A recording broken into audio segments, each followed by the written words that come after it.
Goeiemiddag almal. Dankie vir die wat ingeskakel het. Dalk vir 'n bietjie agtergrond van waarmee ons besig is. Ek gaan net so 'n paar minute gee vir die ouens wat bietjie laat is. Maar 'n klein bietjie agtergrond van waaroor hierdie webinar gaan. Graan SA tesame met BFAP het 'n inisiatief so 'n paar jaar terug begin om vooruit te probeer sien om scenario's in die industrie te evalueer. Net data as die basis daarvan en om produsente dan te bemagtig om vir die volgende plantseisoen die regte besluite te neem, of althans meer ingeligte besluite te neem. So vandag wat ons gaan doen is ons gaan net deur die verslag gaan vir die volgende seisoen. Soos wat ek al vinnig daardeur gekyk het, gaan Helga en Divan vandag baie interessante inligting met ons deel. Maar voordat ek oorgee aan Helga en Divan, wil ek net my medelee uitspreek met die produsente vir hierdie seisoen waardeur ons is. Dit was nie 'n maklike seisoen nie en dit maak die belangrikheid van die regte besluite vir die volgende seisoen net soveel meer impakvol. So met dit wat ons vandag gaan bespreek is begin met 'n makro-ekonomiese oorsig. Almal van ons is bewus, ons is deur oorloë wat verskepingsroetes verander. Ons is deur inflasie, rentekoerse, al hierdie goed. Ons het 'n nuwe regering. Maar op die plaasvlak is dit belangrik om te sien wat ons by Graan SA saam met die BFAP sien gebeur in die volgende seisoen. So Helga gaan ons deur die scenario's op die plaasvlak vat, tesame met Divan, en dan gaan Divan vir ons wegspring met die makro-ekonomiese oorsig. So Divan, met dit gee ek graag oor aan jou om ons af te skop. Dankie Helene, goeiemiddag almal. Ek is Divan van der Westhuizen en my kollega Helga sit die langs my en soos wat Helene gesê die doelwit van hierdie webinar is om net 'n paar van wat ons sien in landbou en die makro-ekonomiese omgewing deur te vat en amper half te wys wat is op ons radar, wat ons sien raak of ons raak sien en dan natuurlik amper half saam te brainstorm oor hoe hierdie omgewing moontlik kan verander en wat ons moet na kyk en op die einde van die dag om te probeer bepaal of om ons besluitneming byvoorbeeld te beïnvloed. So ek dink voordat ek wegspring Helene, wil ek net bevestig, kan julle ons skerm sien? Yes, ons kan hom sien en ons kan julle duidelik hoor. Okay, 100% dankie. So ek dink eerstens soos wat jy genoem het Helene, ons sit met 'n omgewing wat baie onseker is en baie riskant is.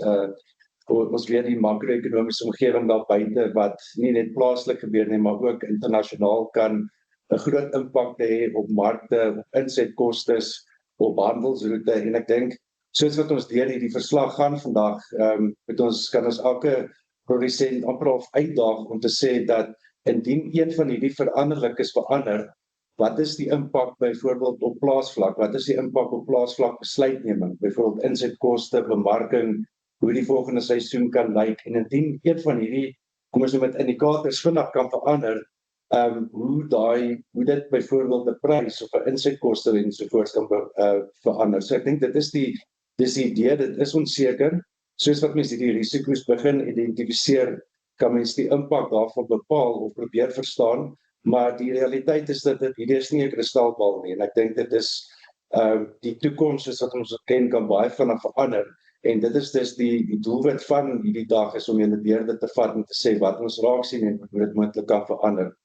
So as ek kyk aan die eerste slide, is net 'n opsomming van hierdie faktore wat byvoorbeeld wat ek nou genoem het wat baie volatiel is, wat baie onseker is en een van hulle in die lede daarna verwys is die oorlog wat aangaan byvoorbeeld in Oekraïne, ons sien in die Midde-Ooste. En die vraag is, wat is die impak daarvan op byvoorbeeld handel? Wat is die impak daarvan op internasionale logistiek, die verskepingskostes? En ek dink dit is iets wat groot onsekerheid vir ons as landbou inhou en wat ons moet probeer antisipeer wat moontlik kan gebeur. Die tweede ene gaan baie gepaard met hierdie oorlog en dit is die hele politiese omgewing, as jy kyk na die hele fragmentasie, hoe sekere lande die Midde-Ooste en Oekraïne sien en hoe ander lande weer daarvan kan verskil.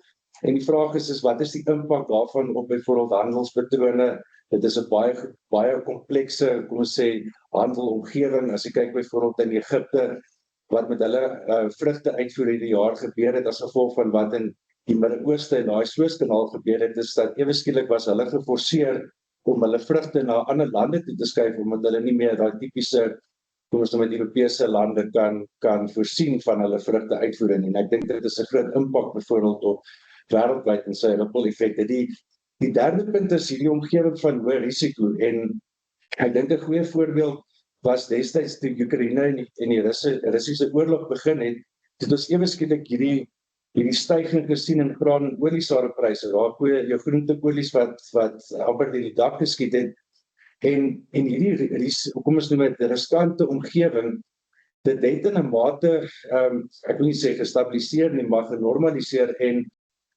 maar pryse kom af. So die vraag is dat het die wêreld amper al aangepas tot hierdie omgewing waar ons baie risiko's sien, amper al as die nuwe normaal, en ek dink dit verwys spesifiek na premies byvoorbeeld in markte, in pryse en so voort. En ek dink dit is iets wat mens ook moet probeer antisipeer in die toekoms, en dit sou verander in 'n omgewing byvoorbeeld waar ons hierdie stygende spanning sien as gevolg van Midde-Ooste. Aan die derde kant kyk meer na jou ekonomiese groei. As jy internasionaal kyk, Amerika en China baie beperkte ekonomiese groei, en as mens spesifiek kyk na China, wat 'n belangrike rolspeler in die laaste 2 dekade was vir die vraag na landbouprodukte, so ewe skielik sit jy in 'n omgewing waar hulle ekonomie onder ongelooflike druk is, en die vraag wat ek dink ons self moet vra is, hoe impakteer dit byvoorbeeld die besteding van verbruikers? Het dit 'n impak byvoorbeeld op verbruikspatrone wat opskuif? En ek dink meer aan die makro-ekonomiese kant, wat ons ook probeer verstaan, wat is die impak byvoorbeeld van monetêre beleide, soos byvoorbeeld die Fed wat nou in September weer 'n vergadering het of hulle rentekoerse gaan moet verlaag. En die vraag is, wat is die impak byvoorbeeld op die rand? Wat is die impak op ekonomiese groei? En al daai faktore het 'n ripple effek reg deur die wêreld tot in ons plaaslike landbou, wat ons natuurlik vir moet uitkyk. En meer aan die positiewe kant is ons verkiesing en die nuwe GNU, en ook die vraag, wat is die waarskynlikheid waar ons hierdie amper al beleide of hervorming kan sien, en kan dit versnel, en wat is die impak daarvan? En ek dink dit is iets wat ons ook 'n bietjie voorna kan uitkyk. As ons kyk net na, ek dink dit is belangrik, meer in die internasionale kant, en ek weet dit is 'n besige grafiek, maar dit spreek spesifiek tot hierdie onsekerheid rondom ons internasionale logistiek, soos byvoorbeeld ons verskeping, ons verskepingskoste. En die linkerkant kan jy net sien, dit is marine traffic, en dit is al die skepe reg oor die wêreld. En daai is net 'n snapshot gewees op die 17de April, en dit was net na van daai skepe begin aangeval is, daai oil tankers en so voort. En daar kan jy net sien, byvoorbeeld, wat se impak het dit gehad op die volumes van skepe wat deur daai hele Midde-Ooste of die Rooi See gebied deur die Suezkanaal opgaan in Europa in. En dit het natuurlik 'n groot impak, byvoorbeeld as jy kyk na die middelkant se regte boonste grafiek op verskepingskoste. So ons het na COVID byvoorbeeld en die Russiese oorlog en Oekraïne het verskepingskoste skwaai gestyg, en toe dit in mate gestabiliseer. Daar kan ons sien in die begin van die jaar, en toe ewe skielik toe ons weer die onlangse aanvalle sien op die skepe, toe begin daai kostes weer styg. En ek dink die vraag is dat byvoorbeeld as ons net kyk na daai Rooi See, 15% van internasionale handel gaan deur daai Rooi See. So dit is 'n belangrike, kom ons noem dit, korridor vir byvoorbeeld skeepsvrag van Shanghai af na die Europese lande toe. En hierdie disrupsies het natuurlik 'n groot impak.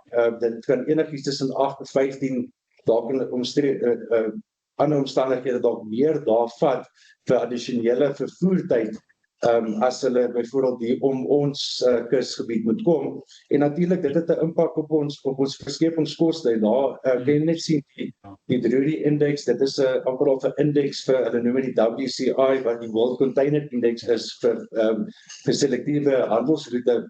En daar kan jy net sien, voor die Rooi See krisis het ons weer teruggestabiliseer hier na die omgewing van $2000 per jou 40 voet equivalent vragte, en dit het intussen weer gestyg na naby $5000. En die vraag is, maar net wat het die impak daarvan byvoorbeeld op insetkostes? Wat het die impak daarvan byvoorbeeld kom ons noem met 'n stygende omgewing van spanning, wat is die impak daarvan op oliepryse byvoorbeeld? En ek dink dit is iets vir die landbouindustrie wat ons dalk baie fyn moet dophou.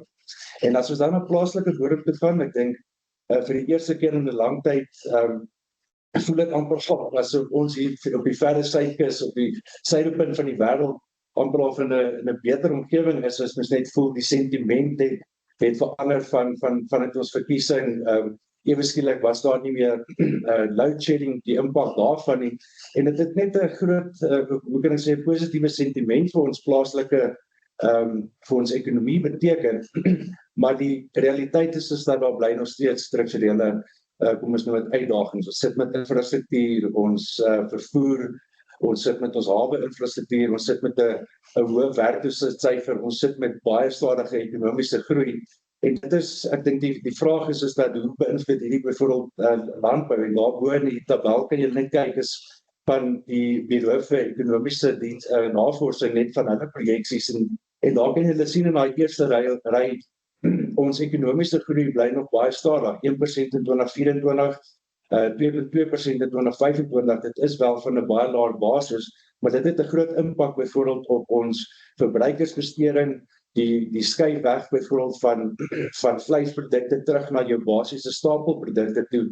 En dit is maar net daai druk wat ons verbruiker ervaar, wat natuurlik die impak het op ons landbou. As jy kyk na CPI, dit het baie afgekom, en ek dink die verwagting is dat 24-25 onder 5% kan val. Ek dink die vraag wat ons vra is, wat se impak het dit byvoorbeeld op jou monetêre beleide en ook die Suid-Afrikaanse Reservebank en hulle siening op byvoorbeeld die rentekoersverlaging in September? Gaan dit 25 basispunte wees, 50 basispunte wees, en ek dink dit kan 'n groot impak hê ook op hoe stimuleer daai ekonomie en natuurlik ook op jou skuld, op baie skulddelging. Die wisselkoers bly 'n groot onsekerheid. Ek het nou gekyk net vandag is ons al hier by die R17.50, 60, 70 vlakke. Maar ek dink die vraag wat ons van 'n landbouperspektief af moet vra is, hoe lyk 'n omgewing met spesifieke verwysing na inset- en uitsetpryse in 'n omgewing van 'n sterker rand? Dit het natuurlik 'n impak op, dit kan byvoorbeeld laer insetkoste vir ons beteken, maar aan die ander kant dit impakteer ook die prys wat ons byvoorbeeld kry vir ons graan en oliesade. So dit is 'n groot onsekerheid. En dan natuurlik die olieprys ook in 'n omgewing van $80, en dit is ook 'n groot onsekerheid met byvoorbeeld soos wat ek vroeër genoem het, 'n omgewing waar daar stygende spanning is in die Midde-Ooste wat die olieprys dan kan doen. So ten spyte van hierdie, kom ons sê, onsekere makro-ekonomiese omgewing het landbou amper sy unieke uitdaging, en wat ons sien is ons industrie het onder ongelooflike druk gekom in die laaste paar jare as gevolg van verskeie redes, maar as mens verder terugkyk, as jy net dink aan die bruto binnelandse produk vir landbou, het hy vinniger groei as byvoorbeeld ander ekonomiese sektore, en daar kan jy net sien, die groen lyn is sedert 2003 ons Suid-Afrikaanse ekonomie gemiddeld in die hele terme teen 2.1% gegroei, waar landbou 3% gegroei het byvoorbeeld. So hy het beter presteer as ander sektore, maar as jy kyk na die blou gedeelte, dit is die jaar tot jaar verandering in groei, kan jy net sien daarso, daar was jare wat dit ongelooflik goed gegaan het, en jare wat dit nie so goed gegaan het nie. Byvoorbeeld as jy kyk na die kommoditeitssiklus terug van daai periode van 2008-9, amper 20% groei gehad in ons landbou, en toe die 15-16 droogte, waar ons weer 'n negatiewe posisie ingegaan het, en toe het ons goeie weer gesien, hoë pryse gesien in Amerika.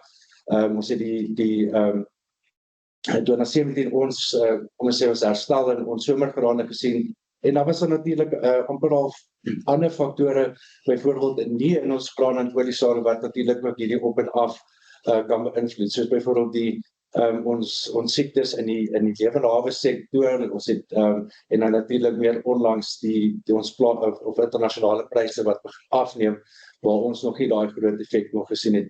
Ek kan net so aangaan. En ek dink die punt wat mens wil maak is, as jy kyk net na die prestasie per sektor, daaronder kan jy sien, oor die periode van 2017 tot 2023 landbou gegroei teen 13%, maar as jy kyk na meer onlangse groei 2020 tot 2023 baie stadiger teen 2,6%. En ek dink die punt wat mens daar wil maak is dat ons industrie of ons sektor het onder druk gekom in die laaste paar jare as gevolg van verskeie redes. Ek dink die laaste punt wat ons wil maak is dat ons industrie is ongelooflik, in die Engelse terme noem hulle resilient. En ek dink as mens net kyk na daai uitskieters die na 'n swak jaar byvoorbeeld hoe hy terugkeer en weer vir ons goeie groei gee. Ons industrie is ongelooflik resilient om terug te spring na swak jare. Ek dink die punt wat ons wil maak vir ons produsente is om reg geposisioneer te wees om te amper half te leverage op daai jare wat ons daai goeie groei sien en reg te wees dat in sulke jare, in 'n jaar waar ons goeie kommoditeitspryssiklusse sien, moet ons onsself reg gekeer wees om voordeel te trek uit daai jare van goeie groeiperiodes. Die volgende slide wys dan weer die subsektore en ek dink miskien net om ons lede te herinner dat as jy kyk na daai grafiek in die onderkant, 30% van ons totale landbou is ons grane en oliesade, daar kan jy sien mielies, soebone.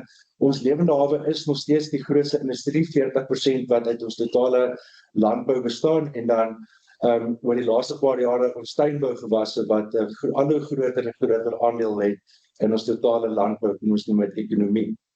En daarbo op die grafiek wys ons nou in die blou lyn ons field crops of ons graan en oliesade, daar kan julle sien periode van laagprysiklusse, daai 15 en 16 droogte wat ons inkomste vir ons field crop of ons veldgewasse onder baie druk gekom het. En toe sedert 2020 wat ons goeie pryse, goeie opbrengste, goeie produksie gesien het wat vir ons daai substansiële groei fasiliteer het. En dan lewende hawe kan jy sien baie stelselmatige groei ook onder druk gekom in die laaste paar jare as gevolg van ons biosekuriteitsissues en dan ons tuinbougewasse soos ons sitrus en daai industrie wat baie goeie groei getoon het, maar ook amper al in 'n stagnerende groei ingegaan het in die laaste paar jare as gevolg van pryse wat onder druk gekom het, ons infrastruktuur op ons hawens, volumes wat in die mark kom en daai industrie wat dan dis nie so goed presteer het relatief soos daai periode van 2010, 2011, 12 en so voorts nie. Ek dink as mens bietjie die kristalbal voor ons kyk en dis daai grys gebied onder huidige omstandighede verwag ons dat landbou in Suid-Afrika moontlik in 'n omgewing kan ingaan waar dit meer beperk is. So baie kom ons noem dit plat, ons veldwasse of graan en oliesade wat onder baie druk kan kom as gevolg van laer wêreldpryse en amper al daai omgewing waar terug beweeg na trend deals of langtermyn opbrengste en ek dink dit is iets wat ons ook nou 'n bietjie in meer detail sal inpak. Ek dink dan net om vinnig te kyk na die koste en hierdie gee meer 'n langer termyn kom ons sê tendens in van ons sleutelkostedrywers en ons vergelyk dit met kommoditeitspryse en daar kan jy sien in die linkerkant wat ons doen is ons kyk na die gemiddelde jaarlikse veranderinge in persentasie oor die laaste 10 jaar. So dis 'n periode van 2013 tot 2023 en ons vergelyk byvoorbeeld ons kostes. Daar kan jy sien kunsmis het amper 10% per jaar gestyg in nominale terme, brandstof, ek sê maar tussen 7 en 8%, onkruide vinniger is 10%, insekte onder 6% en daar kan jy kyk byvoorbeeld na arbeid en elektrisiteit tariewe ook amper 8 en meer as 8%. En ek dink die punt wat ons hiermee wil maak is dat dit het baie van ons landbou insette het teen 'n vinniger koers gegroei byvoorbeeld as ons CPI. En as ons dit vergelyk byvoorbeeld aan die regterkant met kommoditeitspryse, kan ons ook sien hierdie selfde koste of kom ons noem dit insetkoste het in baie gevalle vinniger gegroei as byvoorbeeld ons kommoditeitspryse. Daar kan jy sien witmielies byvoorbeeld teen 5% oor die laaste 10 jaar, geelmielies bietjie vinniger 6%, selfs vir soebone, sonneblomme teen 8%. En as mens dit vergelyk net weer terug met van die kostedrywers, het ons kommoditeitspryse nie so vinnig gegroei as ons kostes nie. En ek dink meer 'n onlangse siening daar kyk, ja, ons insetkostes het baie afgekom in die laaste paar maande Maar as jy dit vergelyk byvoorbeeld met daai periode voor COVID en voor die pandemie en voor die oorlog, is ons kostes nog baie hoër as byvoorbeeld daai periode van 2018-19 en daar kan jy net sien enigiets tussen 35 en 58% hoër. Kunsmis byvoorbeeld amper 60% hoër as daai periode voor COVID. Ek dink as mens bietjie mense meer die kristalbal kyk en veral met die wisselkoers, kan ons dalk verdere kom ons sê dadelik sien in insetkoste soos gevolg van hierdie R17.60, 17.70 vlakke wat ons inbeweeg. Voerkostes byvoorbeeld in omgewing van laer kommoditeitspryse sal ons voerkostes ook laer kan wees. En ek dink net laastens om weer eens te verwys na elektrisiteit en arbeidskostes, tipies wat ons noem as jou administratiewe kostes. Dit is, en as mens nou kyk na oor 10 of 15 jaar periode, is daai kostes vir ons bietjie van 'n probleem in die sin van dat dit baie vinniger styg, byvoorbeeld teen 9,5% relatief tot jou kunsmis en arbeid, brandstof en onkruide in die omgewing van 6-7%. So ek dink dis iets wat net kan dophou in die toekoms. Ek dink dat die laaste punt net op landbou en die vraag is maar net oor hoe lyk ons skuldvlakke, so ons noem dit farm debt en capital investments, ook 'n besige grafiek, maar ek dink net om die punt te maak, as mens kyk na daai grafiek heel links, dit verwys na ons landbouskuld en daar kan jy net sien hoe baie het ons skuld byvoorbeeld en ons rentepaaiemente gestyg van 2010 af, en ek dink dit gaan gepaard natuurlik met omgewing waar mens ook goeie groei gesien het in ons subsektore. Ek dink going forward met mens net seker maak dat daai leveraging ratios op jou tipiese daai skuldlasverhoudings, jou hefboom, al daai ratios wat ons finansiële indikators kan aandui, dat ons net dat dit nog in plek is en seker maak dat dit nog gesond is, veral in 'n omgewing waar ons dalk bietjie swakker groei kan verwag. Aan die regterkant is maar net om idee te gee van hoe het ons kapitaalbesteding gelyk, hoe was ons spandering aan die regering se kant en natuurlik ook aan byvoorbeeld navorsing, en daar aan die linkerkant kan ons net sien as gevolg van begrotingsny is daar laer besteding van veral as departement van landbou se kant af. In die middelkant kan jy net sien hoe baie het ons kapitaalinvestering gegroei, en dit was hoofsaaklik deur middel van privaat sektor investering, hoofsaaklik gefinansier deur banke. En die regterkant dink ek is iets wat mens net ook kan dophou. As mens kyk na navorsing en ontwikkeling in die laaste paar jare het daai groei afgeneem, en ek dink veral in 'n omgewing waar pryse moontlik laer kan wees, is dit natuurlik nodig om daai produktiwiteit te handhaaf, en saam met produktiwiteit gaan natuurlik investering byvoorbeeld in navorsing en ontwikkeling. Ek dink dan kom ons eintlik op die belangrike punt vir vandag is die somergrane, wat die seisoen wat vir ons voorlê. En ek dink die volgende paar slides wil ons dan spesifiek kyk na grane en oliesade. Wat is die drywers? Wat is van die tendense wat ons raak sien? En ek dink hierdie slide wil ons amper afskop met 'n tipe van 'n oorsig of 'n amper of die hoogtepunte wat ons sien. En ek dink die eerste punt, en ek dink almal sal saam met ons stem, en ons sal nou bietjie meer in detail nou daar kyk, is dat wêreldpryse het aansienlik afgekom relatief tot wat ons in Suid-Afrika gesien het. Ja, die 2024 seisoen met die droogte en die laer produksie het vir ons daai ondersteuning gegee, veral in byvoorbeeld witmieliepryse.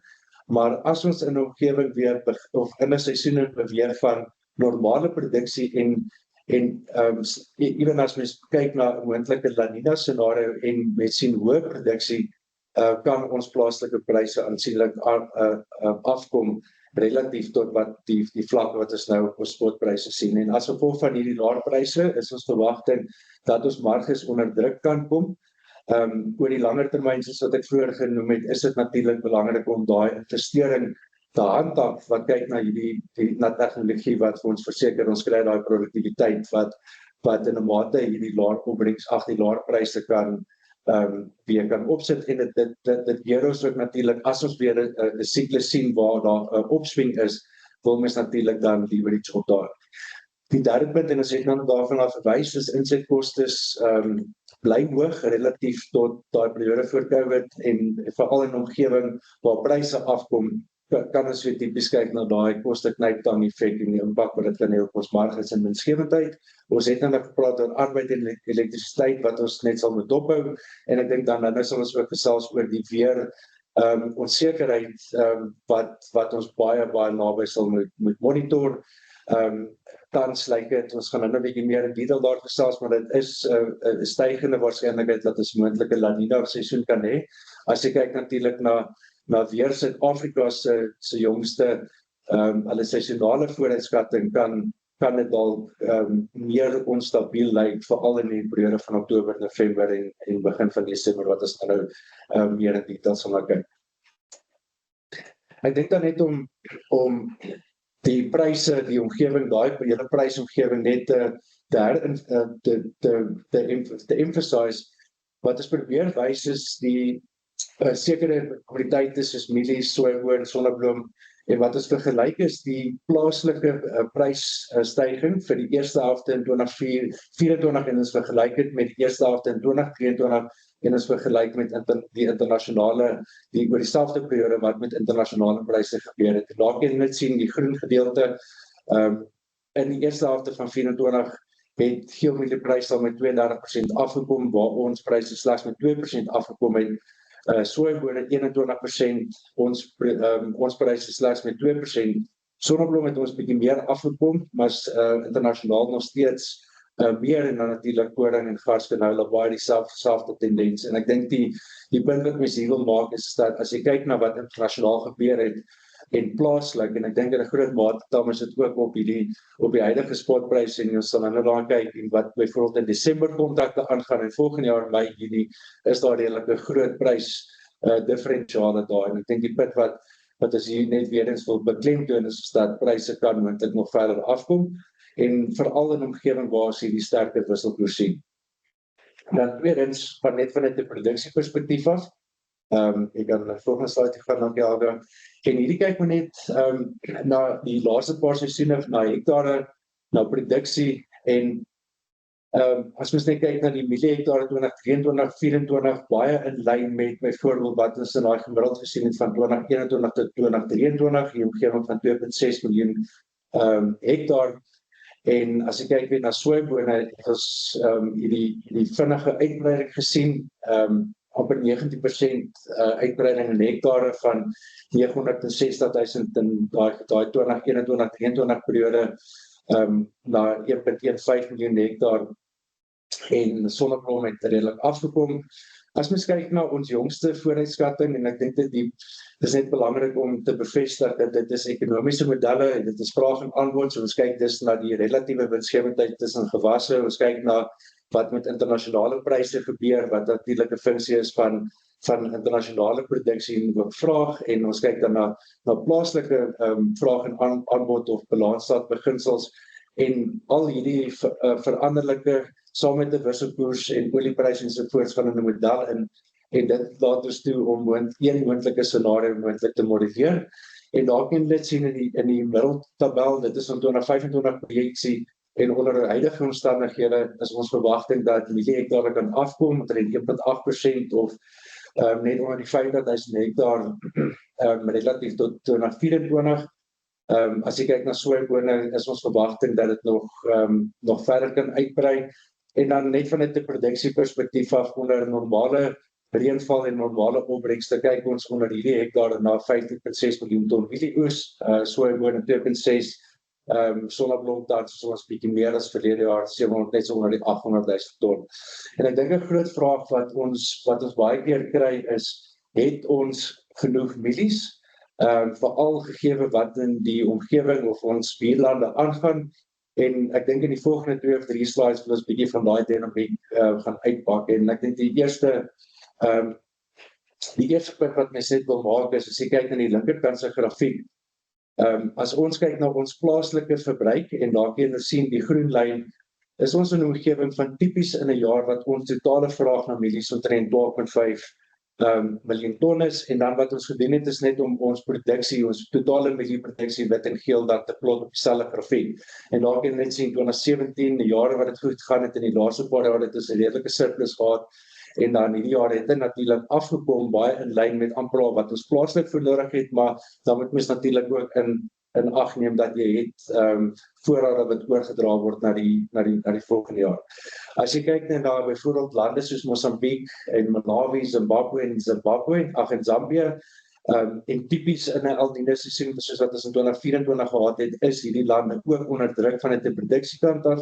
En ek dink as mens net vergelyk die 24 dis die blou lyntjie en ons vergelyk dit met daai groen, kan ons net sien dit was 'n redelike skerp styging in die vraag byvoorbeeld of die invoervraag families in van hierdie lande. As jy kyk na die totale orde grootte omtrent 2,5 ton, Zimbabwe omtrent 1 miljoen ton. En as mens nou al hierdie in die pot gooi en jy kyk na die balansstate, lyk dit as jy kyk na NMC se syfers vir daai 24-25 jou uitvoerrade, ja, het baie geval, maar hulle kyk nog steeds van na 1 miljoen ton se oordrag voorrade na die nuwe seisoen toe.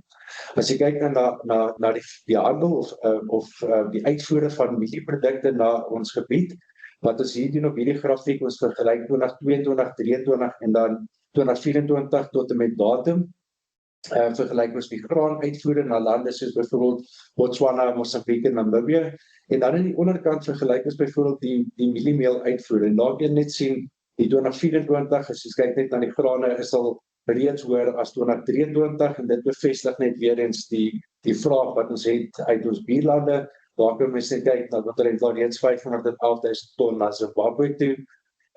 En as mens nou kyk na die mieliemeel uitvoere, en spesifiek ene wat ons wil uitlig is Congo. So dit is die DRC, en typies in 'n jaar soos hierdie Zambia wat ook 'n tekort het, en as jou grense toemaak vir uitvoere, hulle was 'n belangrike byvoorbeeld rolspeler in die mieliemeel uitvoere vanaf daai noordelike gebiede van Zambia in die DRC, en dit is waar ons byvoorbeeld 'n geleentheid gesien het om baie van ons volumes te skuif. Die vraag wat baie keer gevra word is, as mens kyk veral na witmielie uitvoere en handel en Suid-Afrika se geleentheid in ons buurlande, is dit 'n geleentheid wat sal aanhou. En ek dink as mens net na die volgende slide kyk, en bietjie net na die laaste, kom ons sê dekade gaan kyk, het baie van hierdie lande het ook gereageer ten opsigte van meer produksievolumes, veral as jy kyk na lande soos byvoorbeeld Zambia. Daar's groot investerings gewees in daai Mkushi gebiede, groot kommersiële ouens wat ook daar geïnvesteer het. So daar was 'n redelike supply response van ons lande, maar daai hoër volumes wat ons in ons buurlande gesien het, baie van die lande was hoofsaaklik gedryf deur hektare wat meer geword het en nie noodwendig produktiwiteit groei wat ons gesien het nie. En as mens net kyk na jou is daar verder kom ons noem dit groei vir opbrengste, en daai grafiek aan die linkerkant wys net byvoorbeeld as mens net so tipies kon kyk na 2030 die ton per hektaar wat van hierdie lande sou kom bysit, gegee Zambia byvoorbeeld nou 2 ton per hektaar, hulle sou maklik nog addisionele 2 ton kon produseer. Die vraag is, maak dit ekonomies sin en maak dit van net 'n plaasvlak winsgewendheidsperspektief sin om werklik waar in hierdie surplus omgewing in te gaan en Zambia byvoorbeeld begin diepsee uitvoer, en ons het 'n oefening gedoen net om te kyk byvoorbeeld sou pryse afgaan na uitvoerpariteit toe, so byvoorbeeld witmielies na Mexico of Indië, waar Zambia byvoorbeeld sojaboonprodukte na Indië toe skuif, en die realiteit is dat van 'n uitvoerperspektief en 'n uitvoerpariteitsprys val daai pryse te laag om werklik waar sin te maak van 'n winsgewendheidsperspektief. En daar kan jy net sien op die grafiek, daar vergelyk ons net mielie hektare, ons bruto marge vir byvoorbeeld ons klein boertjies, ons kommersiële ouens onder Hoërland, en daar kan jy net sien bruto marges onder 'n uitvoerpariteitsscenario maak net nie sin nie, as gevolg van daai duur vervoerkostes van, kom ons sê, jou gebiede binne in Zambia, deur Tanzanië, na Dar es Salaam toe, of even deur Beira, die vervoerkostes is net te duur om werklik waar te justify om daai volumes te kan skuif. So die vraag terug is na ons toe, ek dink ons sal altyd hierdie klein surplusse sien, en jare wat dit droog is, sal daar meer geleenthede wees vir ons volumes om uit te gaan na die lande toe. Maar die realiteit is dat baie van hierdie lande het ook gereageer vanuit 'n produksieperspektief af. Right, ek wonder of ons nie, Helene, sal jy dalk voorstel om vinnig 'n pause te gee en hoor of daar enige vrae is aan die makrokant, aan die marktekant, die graan en oliesake wat is nou gehandel, wat is nou oorgesels het. Indien nie, dan kan ons gou gesels spesifiek oor die plaasvlak winsgewendheid en wat ons daar raak sien. Ivan, ek gaan jou nie so maklik laat gaan sonder 'n vraag nie. Baie dankie vir die inligting wat jy gedeel het. Ek dink almal van ons kan saamstem dat daar's 'n klomp goed waar ons as industrie moet gaan dink. En vir my as ekonoom is die een sin wat regtig kommer by my opbring, is die feit dat ons insetkostes en pryse nie saam beweeg nie. En dat pryse nou op 'n punt is wat hulle nie meer insetkostes dek nie. En dat ons gaan moet begin kyk om ons produktiwiteit op te kry om nog winsgewend te kan produseer. So ek net dit maak ek graag die vloer oop as daar enige vrae is. As daar nie vrae is nie, dan gee ek oor aan Helga.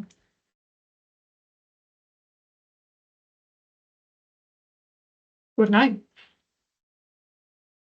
Dankie Helene, dankie Divan en Helga. 'n vraag wat ek het is die verwagting wat ons beskryf dat daar weer moontlike surplus oes gaan wees. Daar's ouens wat self sê ons kan 'n 17 tot 18 miljoen ton se mielieoes kry. Wat is die rede daarvoor? Ek weet die klimaat is een ding, maar is dit die ou seisoen mieliepryse? Want as ek na die nuwe seisoen kyk, dan krap ek eintlik my kop om te sien of dit werklik winsgewend is of nie, om teen daardie nuwe seisoen se pryse te plant. En dit laat my bietjie kop krap om te wonder, hoekom sal ons dan so groot surplus produseer? Dis 'n goeie vraag. Ek weet ek het Tracy in die kamer gehad wat ons kommoditeitsmark ekspert is. So ek dink die eerste punt net om te maak is as ek kyk na daai hektare, die 2.6 miljoen ton, ek weet dit is ekonomiese modelle, maar as mens net kyk na die laaste 10 jaar, en ek dink in 'n groot mate sluit dit ook aan met die leense vraag. As ons kyk byvoorbeeld na ons opbrengste, byvoorbeeld onder witmielies en geelmielies en sojabone, as jy dit vergelyk met lande soos Brazil en Amerika, en baie van hierdie kommoditeite het ons 'n baie vinniger groei gehad in byvoorbeeld in ons opbrengste. So ek dink, jy weet, 'n 5 ton gemiddeld op witmielies is nie meer, jy weet, dit word amper of is 'n normale, dit is nie meer far-fetched nie, jy weet, en ek dink die step change wat ons gemaak het, jy weet, onder normale omstandighede om regtig goeie opbrengste te kry onder soortgelyke hektare, het ons regtig in die vermoë gesit om baie vinnig, jy weet, vanuit 'n produksiekant af te reageer in na jare byvoorbeeld soos in die droogte. En ek dink 'n goeie voorbeeld is ook 2017, jy weet, en daai jare wat gevolg het.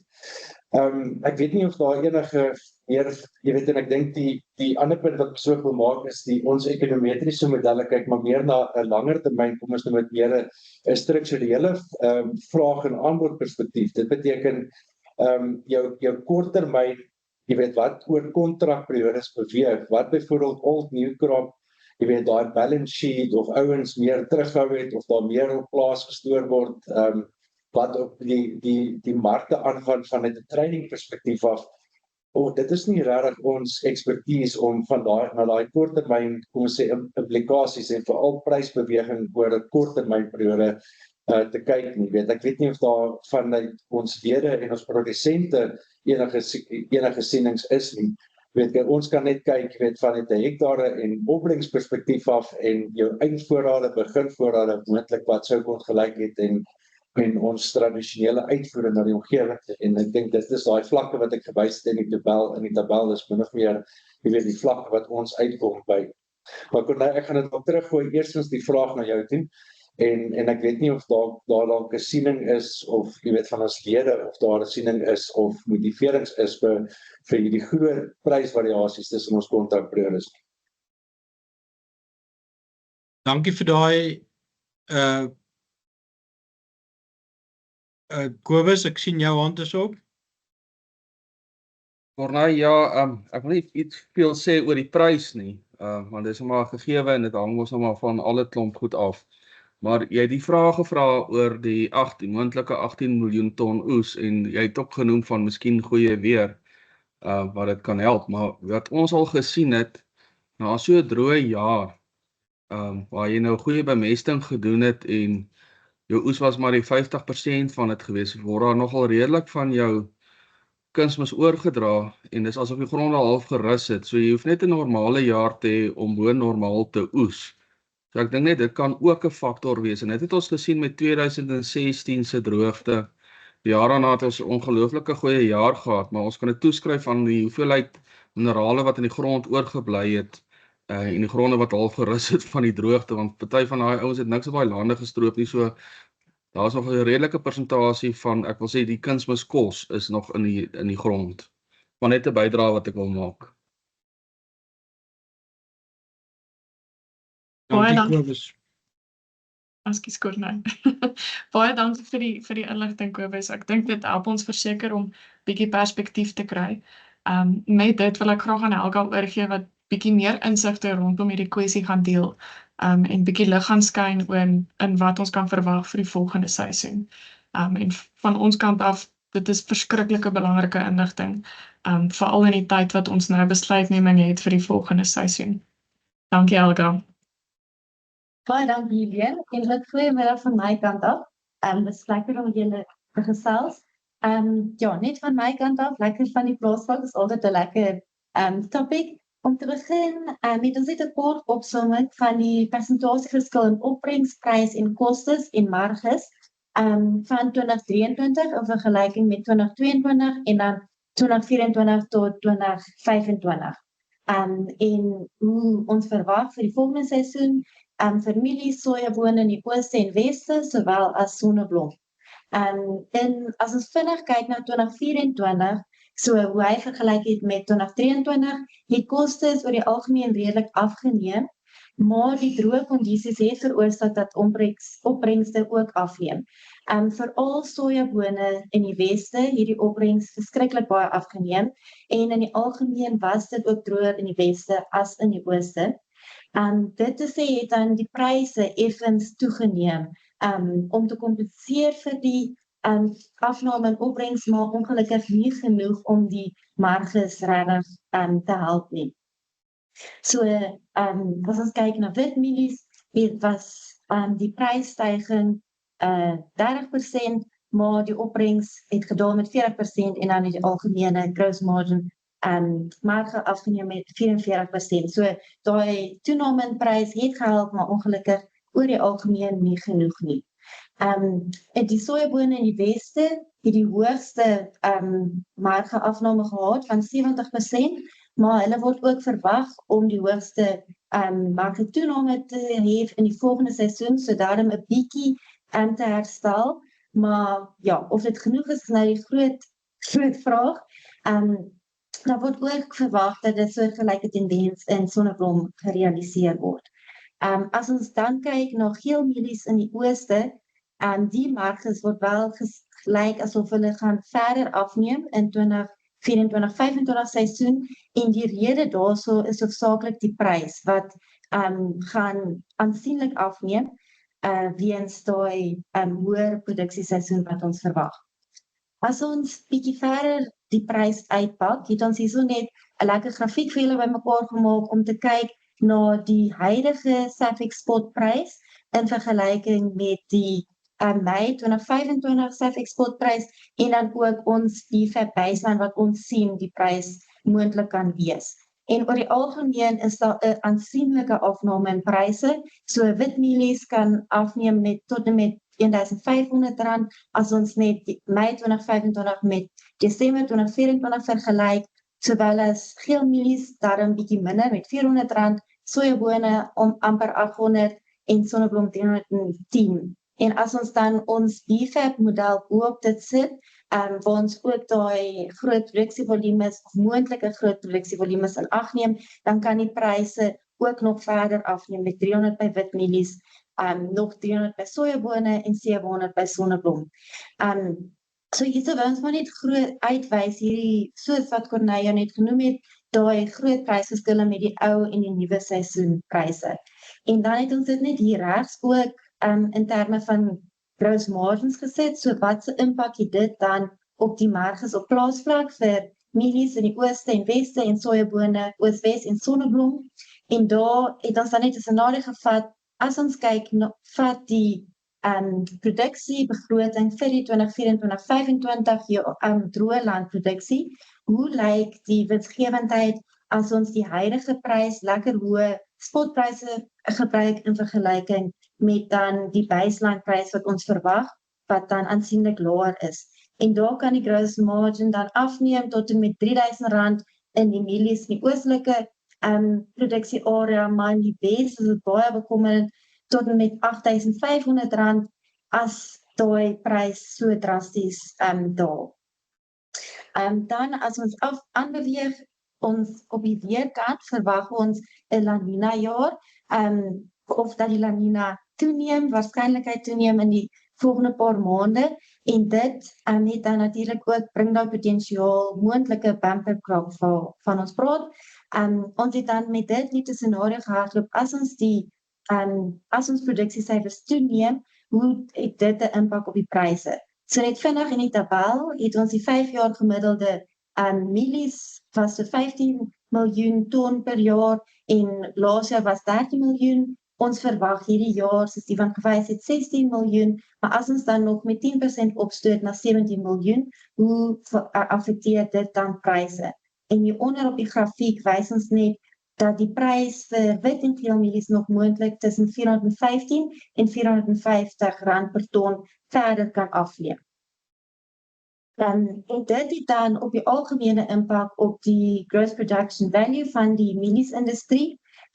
Die prys wat kan nog verlaag met so, as die opbrengs verlaag met nog so 7% as ons so toeneem, as ons so hoë produksieseisoen het, kan dit 'n impak van 12 tot 13% hê op die prys wat dan daal met 12 tot 13%.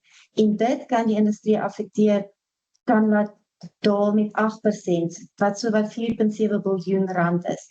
Wat nogal so baie groot impak is, maar dit is baie streeksgebonde. En hier links het ons dan net ook die Weather SA se weerkaart opgesit, so meer wat hulle vooruit sê vir Oktober, November, Desember, so die plantseisoen, en dit is nogals, as ons mooi kyk, dit is La Nina word vooruitgesê, maar daar is sekere areas soos die Oos-Vrystaat, Noordwes, wat nog in die volgende paar maande nog steeds droog vooruitgestel word, en dit kan 'n groot impak hê op die plantseisoen.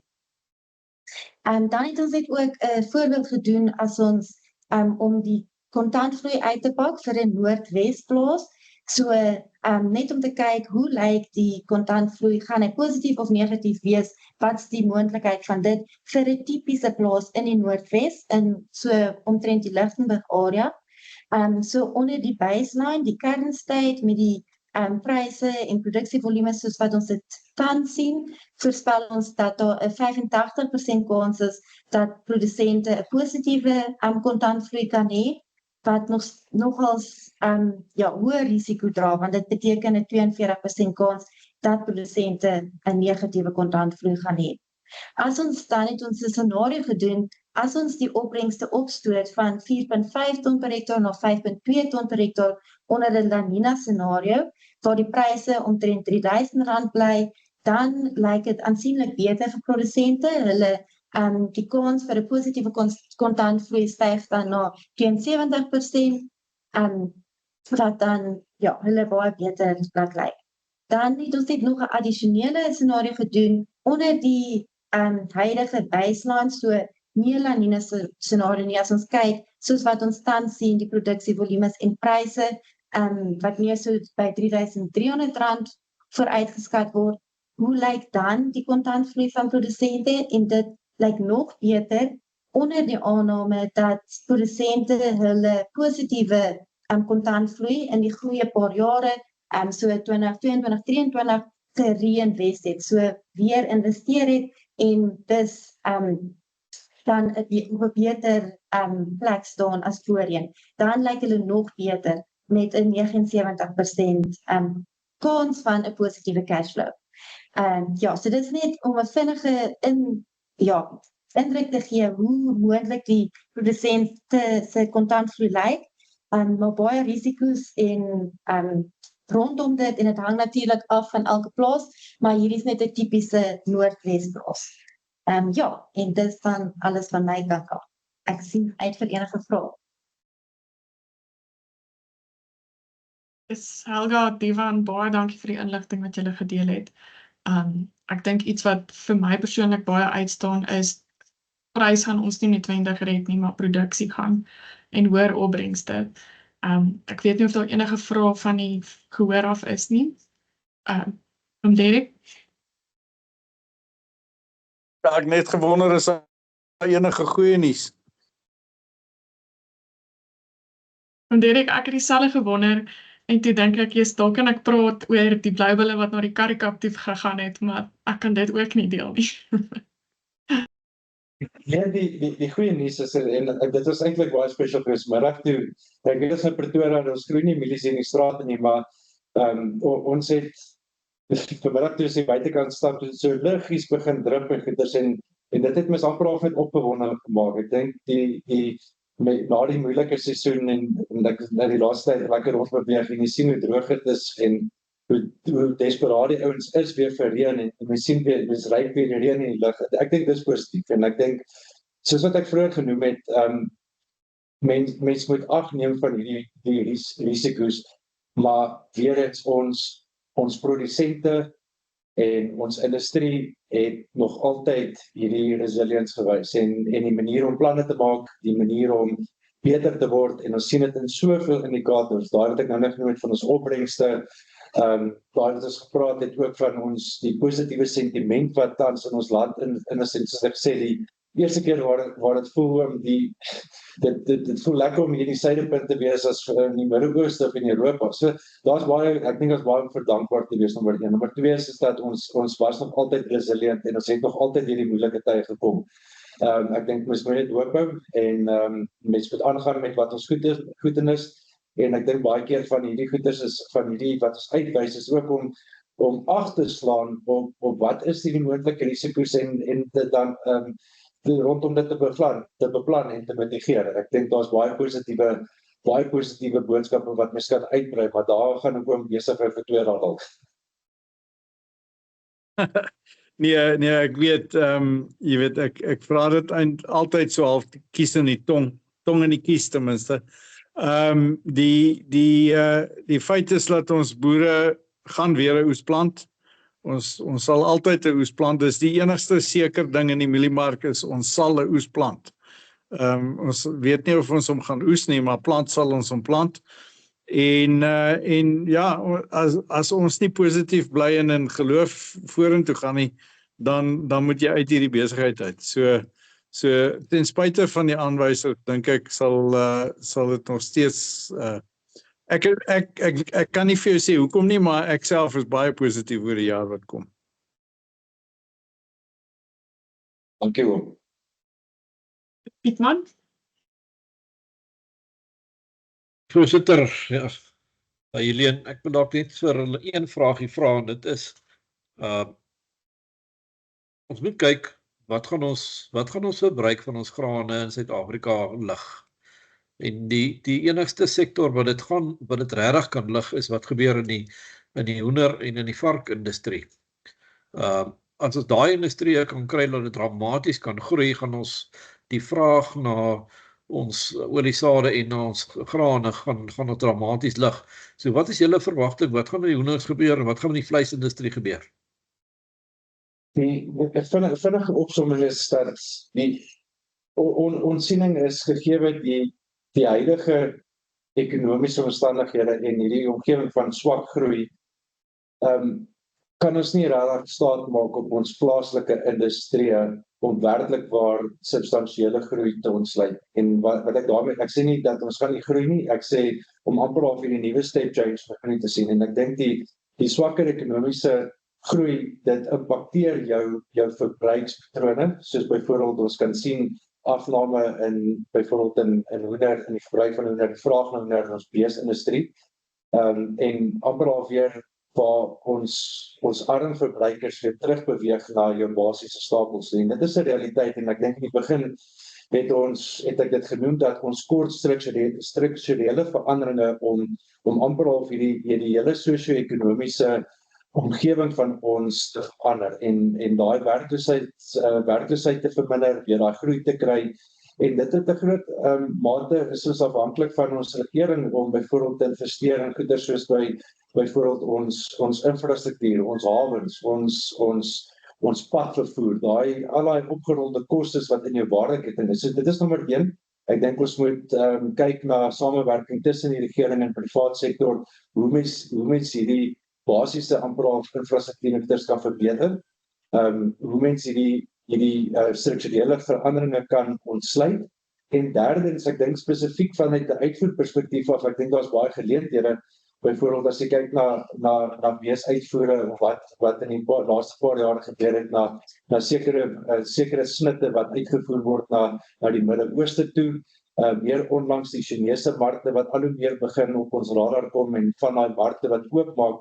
En ek dink dit is 'n groot geleentheid vir ons totale industrie om te kyk of ons nie van hierdie uitvoergroei veral in ons lewende hawe kan sien.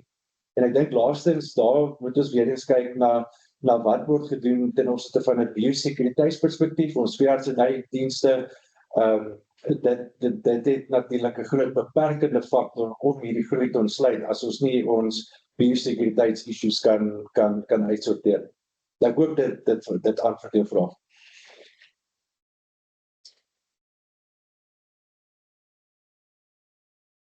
Ivan, dit kan ek verseker sê, julle het 'n magte om inligting wat julle kan deel. Ek dink dit met al die inligting is daar redelik baie wat ons moet gaan sit en verwerk en deurkyk. Maar van ons kant af baie dankie vir die verslag en vir alles wat julle vandag voorgelê het.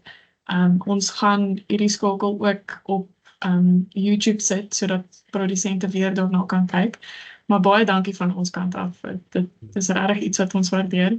Al is dit nie noodwendig goeie nuus nie, soos wat Derek ook genoem het, as ons in landbou nie ons hoop op die regte plek kan plaas nie, waarmee is ons besig? Met dit sluit ek graag af, as daar nie nog addisionele vrae is nie, en dankie vir almal wat vanmiddag ingeskakel het. Ja, ek kan laat dit vir ons kant af, dankie sê vir die geleentheid ook om saam met julle te kan werk en om saam met julle op hierdie platform te kan deelneem en ook die inligting wat ons het te kan deel en 'n gesprek te kan vorm. Ons het groot waardering en ons het ook groot waardering vir, soos ek nou genoem het, die positiwiteit wat ons in die sektor optel en ons het groot waardering vir elke produsent en soos wat Derek gesê het dat ons sal weer 'n oes plant en ons sal deur die moeilike tye gaan. Ons sien dit raak en ons het groot waardering daarvoor en ek dink van ons kant af is vir elkeen 'n baie geseënde en 'n voorspoedige plantseisoen wens en mag dit reën, mag ons pryse, mag dit wat ons vandag die pryse wat ons gesê het mag aan die ander kant toe beweeg. En ons wil net vir julle sê baie sterkte en dankie vir alles. Baie dankie, was goed geweest.